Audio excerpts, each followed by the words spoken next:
you know, they say like the 30s sucked because of the Great Depression, and obviously the 40s weren't even that much better with the whole World War II nonsense going on. But I watched The Big Sleep, the movie version, the original I think it was 1946 version last night. And if a dude looking like Humphrey Bogart was not only a leading man, but like in that movie playing Philip Marlowe, he was pulling straight dimes. Yeah. Like in the book, he's pulling straight dimes, but in the movie, I'm like, well, damn. I don't believe that. Maybe back then, but like you could just look like a skinny, out of shape drunkard. Not even that. You could be like big, like, you know. Remember, like the leading man, like those, like the big guys. Back then, they were just like all top heavy, chiselness and nothing, no definition. Just like normal looking dudes. Yeah, like you look at Humphrey Bogart, and it was funny too because in one scene in the movie, he's like, "I'm 38 years old," and I'm like, "Motherfucker, that's a rough 38. 38 pushing 52." I don't know how old he was when he filmed that movie, but damn, he didn't look 38 to me. Watch, it was so tough back then. He was actually in his 20s. All he did was smoke and drink through the whole movie, which they did in the book and just in life in general, I guess. Yeah, you could just be a leading man though and look like Humphrey Bogart. That's amazing to me. Well, you figure around the time that the story took place, it was like not right after Prohibition, but you know, like a couple years afterwards. So you know, the whole like getting to drink thing again was, you know, probably a big deal, and just like, I'm gonna drink everywhere. I'm gonna drink every meal of the day. Breakfast, lunch, and dinner. What an amazing time to be alive.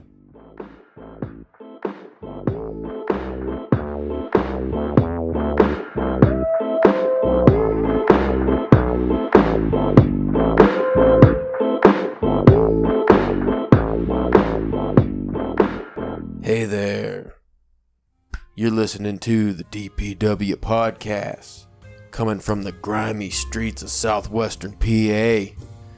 Rain, it's heavy, dirt and grime, Spencer Church, a beautiful dame, guns, bullets, knives, fast cars, smoking men, high-waisted pants, fedoras, business suits, conspiracies. I could just keep saying words. Yeah. I like it.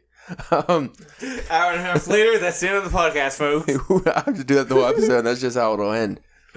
Well, I mean, the Eerie This guys, they just released, they recorded a while ago, but they released their Big Sleep Raymond Chandler podcast.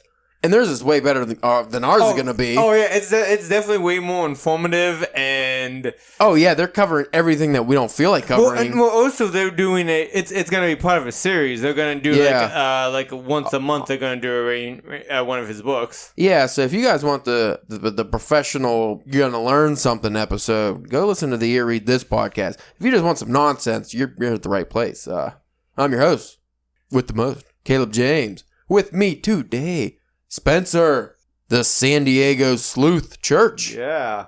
I wanted to go with something with Dick, but I felt like no. And also I looked up why they called them Private Dicks.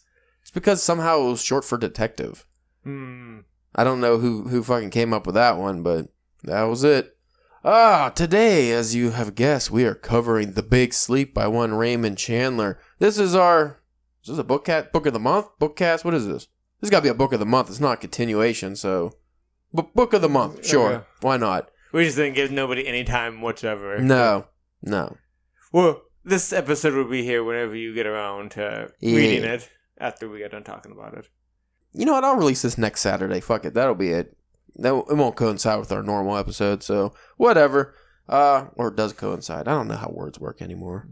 I find every week I get worse at this now. Like I peaked. Like we started off bad. Yeah. We worked our way up until we got adequate. Yes. And then that's where we peaked. A nice level of mediocrity. Yes. And then it just started going back down the other way. And now I feel like every episode I stumble over words more. I can't read. Do you think that has anything to do with the current situation and everything? Do you think that plays it all into the factor of that? That is possible. Oh, who is this? Potential spam. Alabama. I ain't gonna answer that one. You need to answer that on the air. Alabama, man. No, it's gonna be like, hello, sir. Your car warranty is up. Would you like to? Well, I guess my guy's Italian. I don't I get those things from like 3 cars ago. I was like, I don't even have the car that I got after that anymore. Quit calling me. I didn't even have an original warranty when I got my vehicle. Anyway, going back just because you brought up the whole pandemic, the once-in-a-lifetime pandemic we're going through. Raymond, we keep on saying that, but I feel like it's with the way we're gonna have more. Yeah, well, especially with the way what's happened in our short lifespan already. There's gonna be others. But anyway, just saying it's life, once in a lifetime for now. Raymond Chandler went through the Spanish flu in 1918. He got it twice. I thought that was very eerie. Like whenever I was like looking up and just about him and stuff about the story and stuff like that, I was like, yeah, that's weird. Like that's kind of. Well, there's who the fuck is this now? Alabama again. Fucking. Goddamn food delivery driver from Alabama. I mean, should we wait till they get done delivering the food to her? No, I have her putting it on the porch. Oh, okay. We'll see how it goes. All right. Well, while you go make ruckus opening that, we'll just sit here and talk about nice things. I like flowers when they bloom in the spring. No, you don't. I like flowing water in rivers that's not brown. No, you don't. I like the smiles on innocent children's faces. No, you don't. As I lure them into my van. No, wait a minute. That's more like it. All right, the interruptions are over. We're so professional in our studio. Going back to Mr. Raymond Chandler, I didn't read too much about him. I just read a few things, mainly just about his writing. What I found interesting was, because of the Great Depression and stuff, he decided to start writing the pulp stories because that's just what was profitable at the time. That's what most people were reading. When he wrote The Big Sleep, he actually, I wouldn't say stole, it's his own story, so cannibalized? Yeah, he reused different scenes. And from all the detective stories he wrote before. He used scenes from them and kind of cobbled them together in The Big Sleep, and quite interesting. The writing style of his, because this is the only thing I've read by Raymond Chandler so far, the writing style, I went into it because I wanted a lot of descriptions and cool dialogue and what you think of noir, hard-boiled noir stories. And I felt like the descriptions, I didn't really get that taste. Again, this was one of the first real noir stories. So I didn't get that that great detail I was looking for necessarily. But there were some in there. But there was a lot of metaphors and similes. And some of the similes were ridiculous. Yeah. We always use the one, he hit a Mack truck. But they had a lot of weird ones in there. I can't even think I don't know. He used some real funny, a lot of them for comedic effect, I think. Well, then too, you gotta realize, whatever the ones you would pick of that, that would probably make more sense back then. Yeah. Not almost 100 years later to people how? It's like they're speaking another language almost. Yeah, the dialogue was like that too, because the slang back then, there was a lot of stuff I just didn't understand what they were talking about. I was like, what are they saying right now?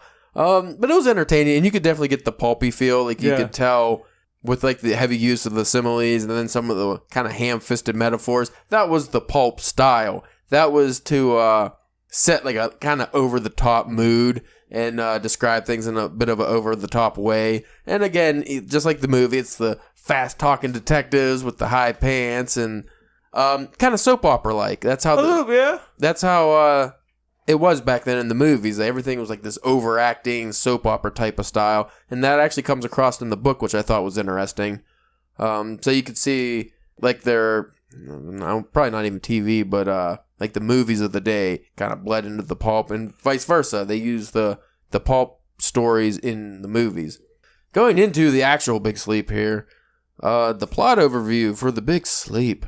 I'm going to use some spark notes on this one so we don't have to use our shitty memory. Because you were saying off air that you weren't in the right mind frame to get into some of the deeper parts of the story. Well, yeah, just because I just got done reading some Lovecraft stories before this. So that already melted your brain. Yeah, so normally my routine is I'll read a book or some prose, whatever it is, and then I'll go and read some either single issues or a couple graphic novels or some comics or whatever, and I go back and forth as palate cleansers for both.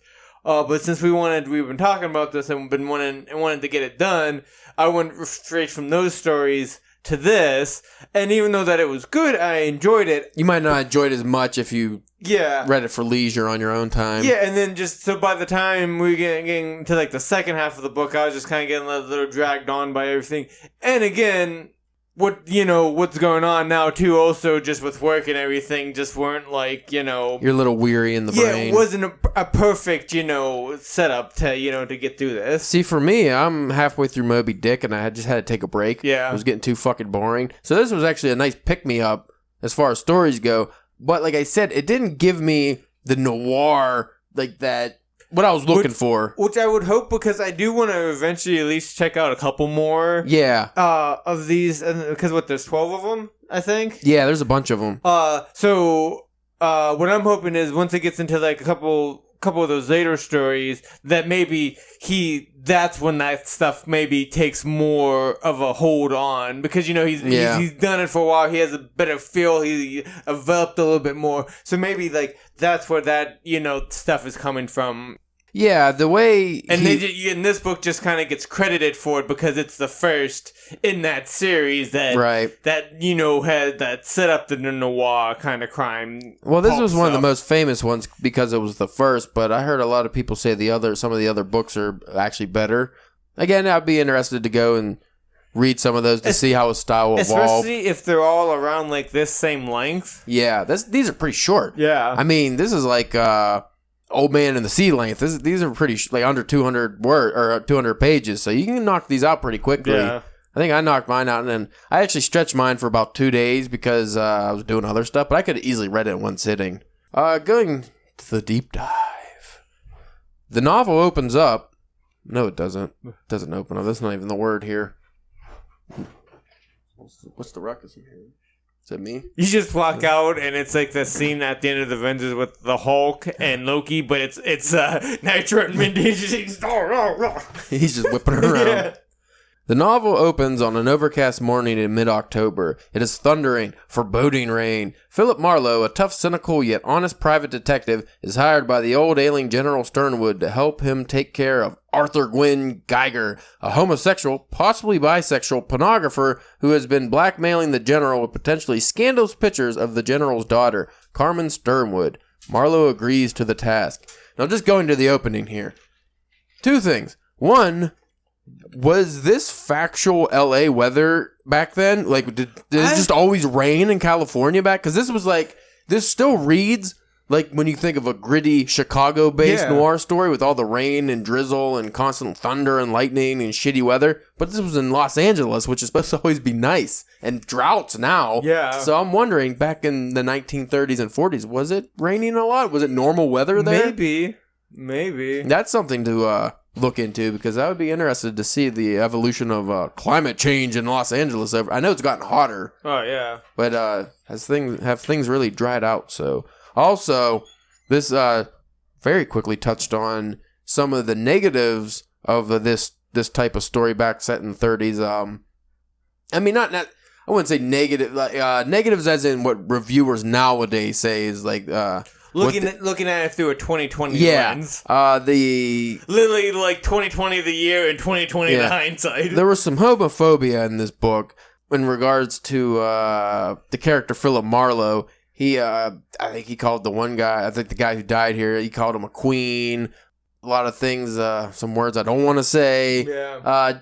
It's pretty strange when you read it now because it was kind of so open back then. Yeah, because that was just in a popular magazine. Yeah, and so like just saying some of those slurs, you're like, whoa, like it kind of hit you, like, oh man. And then same with the anti-Semitism, the way they just talked about Jews was like, fuck them. You're like, okay, it was it's interesting to see, like you said, in popular magazines that's what was being read by kids. Well, I also wonder, like in those situations, how much of it is from writers and like how much is it from like the editors of the magazines? Like, no, we want you to talk about like these kind of people in a certain way. Like if they do that or if they don't do that, because they know what would, if they talk about African Americans in a good light, that might not sell. Yeah. Like, you know what I mean, in certain areas. I mean, I don't know if any of that went on, but that'd be like a cool thing to find out. Yeah, dig into. Well, the character Philip Marlowe really plays off, he's so cool. He always knows what to say and what to do. He really plays off as like 1930s and 40s wish fulfillment for males. Yeah. Like what teenagers and, early 20s, like how they would want to be. So I could kind of see, like, again, I didn't read about Raymond Chandler too much, but I could kind of see maybe, like, he thought this would be the cool guy. Yeah. I don't know if that's how he thought, how he wished he was. Like, you think of, like, a James Bond character. A lot of people wish that's how they were. But you don't, like Ian Fleming, he was pretty much James Bond in real life. So I don't know if this was actually based on Raymond Chandler's feelings at the time, or just he was doing the wish fulfillment. He's like, this is what people want to read about, you see? Yeah. And then he wrote it. Going back to this. Marlowe's first assignment becomes complicated by an intertwined with a second plot, which also has its roots in the initial meeting with Sternwood. General Sternwood mentions, peripherally, yet implicitly, the disappearance of his well-liked ex-bootlegger son-in-law, Rusty Regan. Rusty has been married to the General's eldest daughter, Vivian Sternwood. That's why I thought it was different. When I watched the Big Sleep movie, his name was Sean Regan, and I was like, Sean, who the what? Because they kept saying Sean, and then I was like, oh, because his name was Rusty in the book. Marlowe's first action is to stake out Geiger's shop, which turns out to be a pornography racket disguised as a rare bookshop. Let's just open that up real quick, because that's what we do here. Imagine having to go to a dirty bookstore and they rented it out like library books. A fucking book just full of pictures of naked lasses. Well, there was a couple of times when we've like traveled for conventions and stuff. We've seen like not like nudie video or stores or just like sex stores, but like adult bookstores. It's weird, especially nowadays. Like you look on the internet, man. It's everywhere. After pinpointing Geiger, Marlowe follows the man to his house and hides in wait outside. The night is rainy and Marlowe sees that Carmen Sternwood has gone inside Geiger's house. There is suddenly a flash and a scream, which turns out to be the flash of a camera and Carmen's reaction to the flash. See, I didn't get that. I thought there was just a gunshot right away. I must have overlooked that part. So I know like the picture was taken, but I didn't know that's what he saw outside. When Marlowe approaches Geiger's house to see what is happening, these 3 gunshots ring out inside the house, followed by the rapid footsteps of the escaping gunman. Entering Geiger's home, Marlowe sees that Carmen is drugged and naked, sitting on a chair. That was not played out in the movie like that. Geiger, who had been taking pictures of Carmen, is dead at her feet. The plate holder of the camera, which ostensibly contains the pictures Geiger had taken of Carmen, is missing. Carmen seems unaffected by what has transpired and is in fact giggly as she is so high on ether. There's lots of ether. Yeah. Another funny thing, it was in the book and the movie, was how like they made this broad. I'm gonna use broad because that's what this broad was really dumb. She constantly, and I mean constantly, when she would talk with Philip Marlowe, would just be like, "Oh, you're cute." Mid conversation, she would just keep saying, "You're cute," and then she was always biting her thumb like a little kid. Very annoying character. Yeah. Later, Owen Taylor, the Sternwood's chauffeur, is found dead in the Pacific Ocean near the fishing pier in Lido. It is unclear whether Taylor's death is a murder or suicide. As the plot unfolds, Marlowe begins to figure out that Taylor was in love with Carmen Sternwood and that it was Taylor who killed Geiger in retaliation for the naughty pictures of Carmen that Geiger had taken. One confusing bit is they never did just tell you who killed that kid, right? I don't believe so. Because they found him. He was off a pier in a car, and he had been bludgeoned previously, but there was no. But they even bring it up later in the story. They talk about it. Yeah. But it's still, if I remember correctly, not a mystery. Yeah, like they didn't solve. They didn't care to solve it either. What I find interesting about the detective genre is, you can kind of have loose plot ends because it's a mystery, and you can just say, I don't give a fuck, I'm not writing that. And I mean, that's very much like real life police work. Yeah, you don't always solve the crime. Yeah, unfortunately.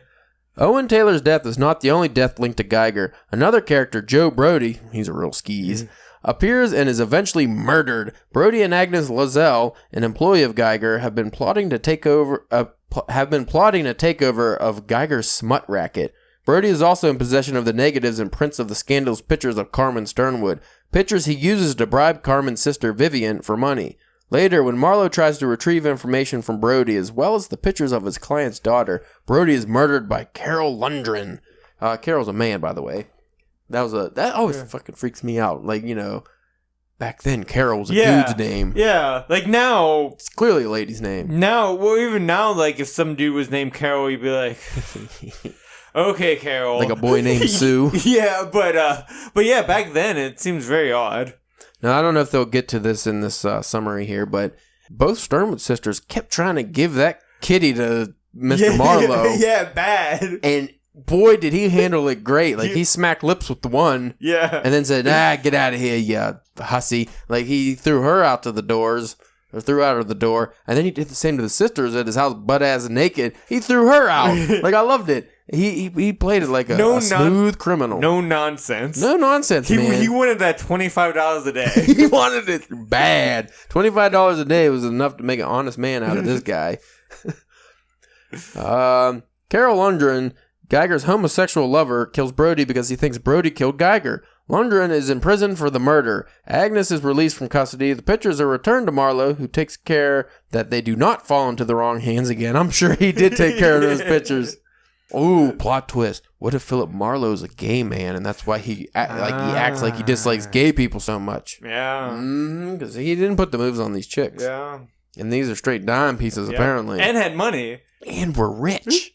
Also, I like the fake name he came up with. That he, for no reason, just gave the Carmen, the younger sister, what was it, Doghouse Riley? Yeah. Like at the beginning, he's just like, I'm Doghouse Riley. But then he just keeps saying that to her. Only her, though. Everyone else, he's just Philip Marlowe. Even her older sister, her dad, everybody. But the young one, he just said he was Doghouse Riley.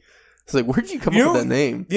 Talking about them, what must have been big back in then? Legs. That's all. Anytime that they brought them up. That's all he talked about in this book. The legs for days. Because they couldn't talk about boobs or anything back then. It'd be considered obscene. So they just had to talk about legs. She was 90% legs. Her upper thigh connected right to the neck. Ultimately, the newspaper releases the story of the blackmail, but in a form that is nothing like the true story. Marlowe's job is technically over, as he has taken care of Geiger and the blackmailing. However, Marlowe, still curious about Rusty Regan's whereabouts, does not see himself as finished. Marlowe thinks that perhaps the general believed Regan was somehow involved in the blackmailing plot, and that the general wanted to confirm whether or not this is true. The second plot, that of Regan, begins to unfold as the other, that of the blackmailing, is seemingly brought to a close.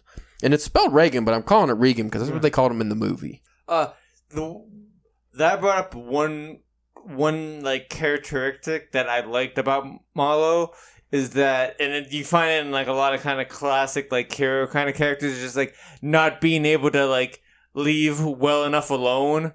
Like, like he technically did his job, got his money. They paid him way more than what they were going to. He ended up being like $500. And then just still couldn't let it be. Yeah.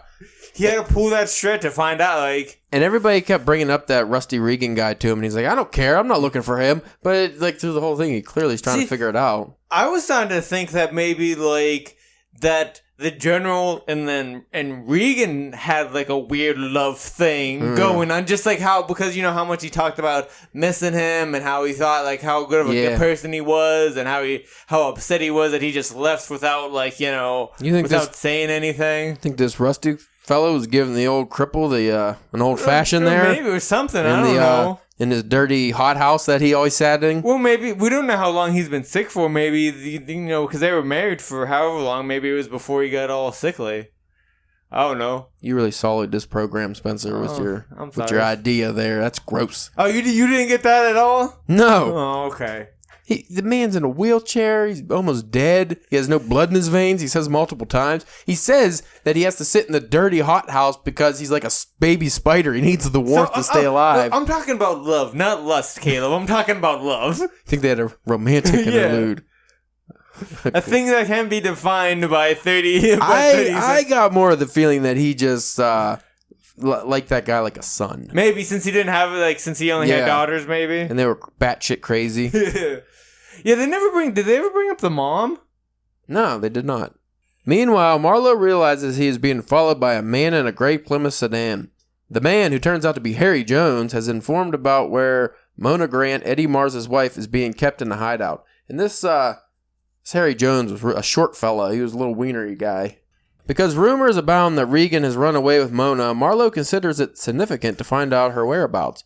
Marlowe finds that Mona had not actually run away with Regan. Instead, her husband, Eddie Mars, has kept her in hiding for his own protection to keep everyone thinking that Regan is alive and has run off with Mona. Harry Jones, who is paired up with Agnes Lozelle, that was the one that was with the Joe guy, offers this information to Marlowe. But Jones is murdered the process by Lash Canino, Eddie Mars' vicious gunman. I don't know why it's worded like that, but Eddie Jones gets shot by Canino while Marlowe is in the other room hiding. He's like, oh shit, then he goes, no, Harry Jones wasn't shot, was he? He was poisoned. Yeah, he got arsenic poison. Brody was the one who got shot. Brody got shot. Joe Brody got shot. Carmen, was it Carmen? Yeah, I think it was Carmen busted in with a gun, and then that got broken up, and then that's when the one kid came in and shot him and ran away. But Henry Jones got poisoned. Once Marlowe knows where Mona is, he ventures out to find her. He arrives at the hiding place where he's beaten by Canino and handcuffed. Marlowe shares a scene with Mona, whom he nicknames Silverwig because of her platinum wig disguise. Awful disguise. Who was wearing hair like that then? Marlowe is attracted to Mona. They have a moment together and they kiss. I guess that's where the love point in the movie came in, because that wasn't the end of the book, but in the movie it was. They got together. She seems to be a good person, but Marlowe cannot manage to sway her away from her loyalty to Eddie Mars, who's a douchebag. Nevertheless, Mona helps Marlowe escape from his ropes and later helps him kill Canino. Everything comes to an end when Marlowe returns Carmen Sternwood's gun.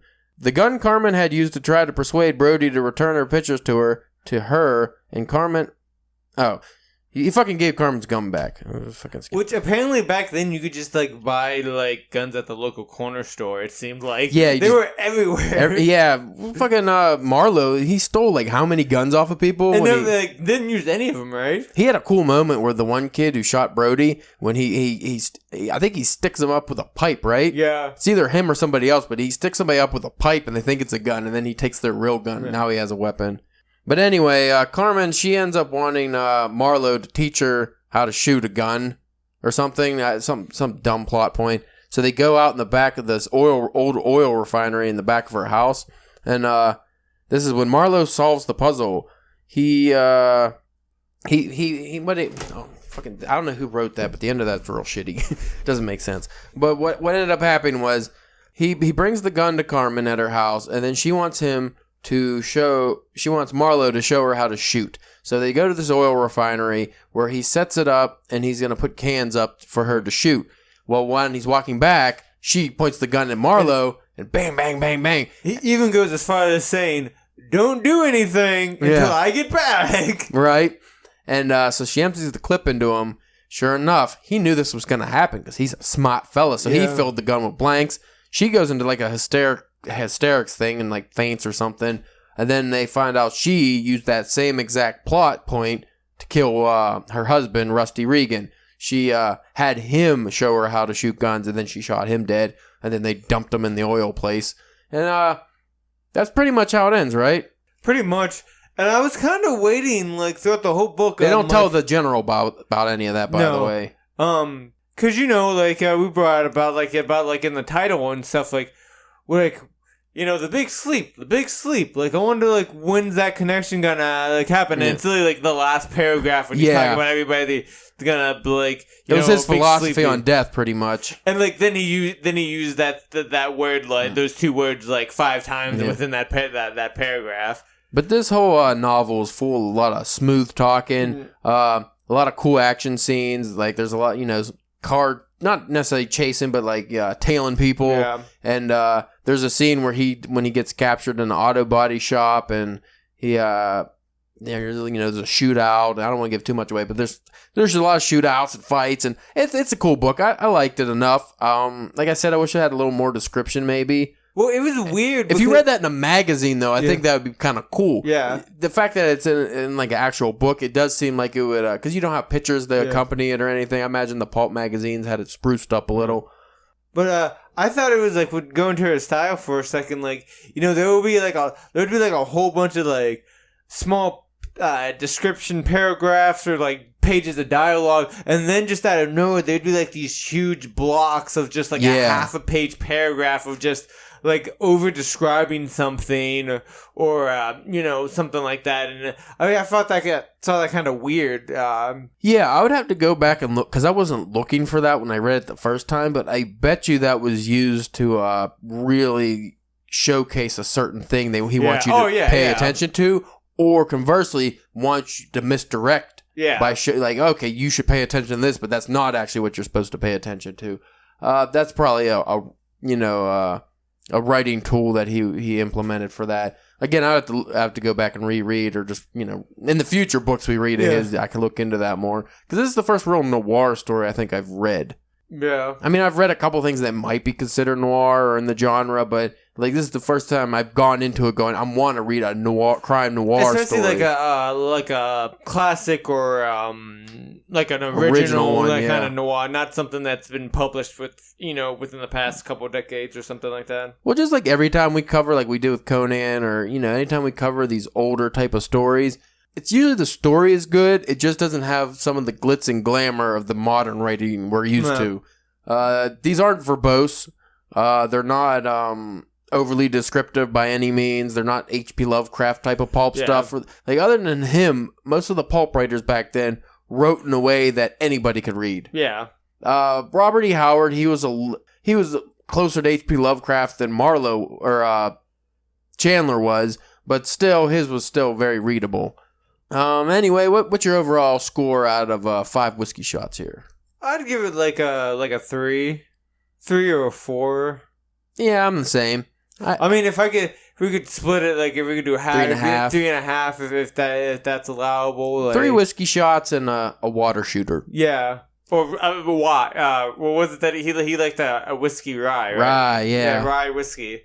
That was such a pimp move, though, when he goes into the one bookstore or whatever it is, and the chick's there, and what did he say to her is the greatest line? Because it was raining out, of course, and she said something about it being wet, and he's like, I'd much rather get wet in here. Yeah. And you're like, ooh, shit. And then he pulls out, hey, I got some rye, and they start drinking, and then they have sex, but the sex is glossed over. You do not see the sex scene. It's just scene leads up to, like, they're going to have sex, like, oh, shit, they're getting friendly, and then it's just him leaving. I kind of liked, even though that it was just like a cover for the pornographic thing, but I liked in the beginning, like, it seemed like some of the mystery was gonna revolve around like a book and the bookstores and stuff like that. I was like, oh, that's kind of cool. I also like that there was a lot of references to what they would consider old writers in their time, like Marcel Proust. Like the one chick brings up, what do you go, Marcel Proust or something? He's like, who? And then you don't know if he actually knows who, or if he's, because then what does he bring up? I think, what was it? I don't remember. But they bring up a couple writers and different things in the story. Well, I could definitely see like this being an influence on like the person or people whoever came up with like Columbo. Yeah. Of like the smart detective guy who just like plays dumb, so you feel like, oh, I got one up on him, but actually no, he's like 5 steps ahead of you. He's just waiting for you to fuck up, like. I really enjoyed how Philip Marlowe always knew, like, because the way he would have his inner monologue and stuff, he always knew what was going on for the most part, and he knew more than the people around him, and he would only give the information he felt needed to be given, but he would hold stuff. Yeah. And so you as the reader know information that the other characters don't, so you're there with Philip Marlowe. It was, again, with the style, telling a mystery through a first-person perspective, like of the main character. That was kind of, I like that. That was kind of interesting, and it definitely did make the story seem to go smoother, like going through his eyes and like his voice and that kind of stuff. I wonder if all the books are written that way, or if he goes to third person in any of the other ones. That'd be something to look into as well. But anyway, we enjoyed the book. Yeah, it's like 171 pages. So if you got time, like an hour or two, you could probably read the whole thing and be done with it. And that's just for us. We have like a bigger floppy like hardback. I'm sure if you got like a condensed Kindle version or something, it probably wouldn't be as as big. And again, like the language this is 1930s, so the language wasn't harsh. There's no explicit sex scenes or anything like that. They even go and they take out the fuck yous, because there's a character that says fuck you. That's all he says. Go fuck yourself. Go fuck yourself. That's all he says is go fuck yourself, but it's always just go line yourself. Yeah. Like there's just a line for fuck. I think there was like a couple Was there a couple bitches in there? I don't think so. I thought there was some slight cursing in it. Like maybe there wasn't. It wouldn't have been anything we would consider offensive. Oh, like no. the only thing that modern readers would find offensive, a couple anti-Semitic slurs and the homophobic slurs. Yeah. Which the homophobic slurs are very glaring. That's obviously what you're going to point out. But other than that, yeah, because I don't even think the sexism was that bad in this. no, book. we were talking off air how like he wasn't going around slapping dames that are in hysterics, Yeah. and like I think he only slaps the one chick, and it's because she's high on ether. Especially considering to the other things we've read that was written around this time Yeah. period. Like the Conan stories were way more sexist than this story. But yeah, we'll check out the other books in the series. If you want to check out our non-noir stories that we have on our site, you can go to drunkenpenwriting.com. You can follow us on the old Twitter at drunkpenwriting. You could go to the Facebook and Instagram at drunkenpenwriting. I'm eyeing up my food that's been delivered like a while ago and came all the way from Alabama apparently. And I'm very hungry, so I'm going to go eat my food, and hopefully Spencer doesn't shoot me in the back, you yellow-bellied coward. I don't know how to talk like those guys. I wish I did. Yeah, see, yeah, that's all I can do. That's man. old-timey gangsters. It's not the same as the private dicks. No. Wish I was a private dick. But I will end that on this quick note. After reading this, I want to be a private detective. Yeah. I know it wouldn't even be fun or nearly the same. At most, you'd just be housewives are hiring you to find their shitty husbands, what they're doing, having affairs and stuff. But it would be awesome. Oh, yeah. It would be fun. I just want the glass door that's opaque. Like you can't see through it. Has your name on it or just private dick. Yeah. And I'm going to make everybody call me private dick. One last note. Okay. Question. If you were a private eye, what would you want to be called? Detective or inspector? Or even if you're just an actual detective for a police force.